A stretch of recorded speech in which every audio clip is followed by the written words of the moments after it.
Miss France 2023, le concours La Justice, voici les raisons. L'élection Miss France 2023 se déroulera en direct de Châteauroux et sur TF1 le 17 décembre 2022. Un grand jour pour Diane Lair qui lèguera donc sa couronne et son écharpe à sa remplaçante. Elles seront 30 à tenter d'accéder au titre de Miss France. Et avec Alexia Laroche-Joubert en tant que présidente de la société depuis octobre 2021.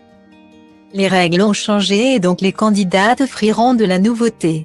En effet, certaines règles qui ne permettaient pas de se présenter au concours ont été levées, les tatouages sont désormais autorisés. Et le règlement a été ouvert aux femmes de plus de 24 ans, aux femmes mariées ainsi qu'aux mères de famille. Suite à cette nouvelle permission, Alexia Laroche-Joubert expliquait avoir alerté les mères de jeunes enfants sur le fait que Miss France était un engagement important et que cela prenait beaucoup de temps. Et d'ajouter, ce que je trouve important, c'est de montrer cette évolution par petites touches. On ne va pas l'imposer, ce n'est pas dans notre philosophie. Miss France appartient au public. C'est une émission patrimoniale qui a toujours été en avance sur beaucoup de choses. Je pense qu'il faut laisser le temps aux femmes de s'inscrire en ayant conscience des choses. Sauf que cet assouplissement des règles de sélection reste à l'appréciation des organisateurs régionaux comme l'affirmait cette dernière dans TV Mag en juin dernier, les comités s'adaptent comme ils le souhaitent.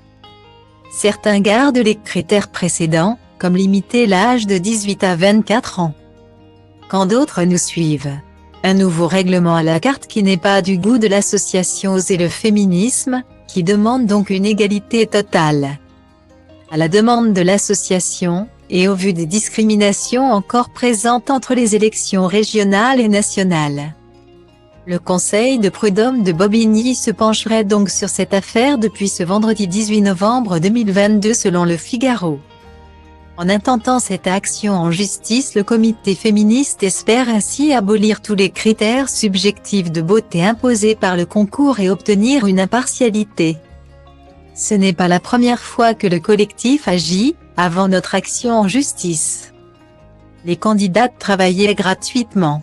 Seule celle qui devenait Miss France obtenait un CDD d'1 an. Durée de son règne, avec un salaire de cadre précise l'avocate au Figaro. En attendant que le concours évolue, encore, rendez-vous le 17 décembre sur TF1.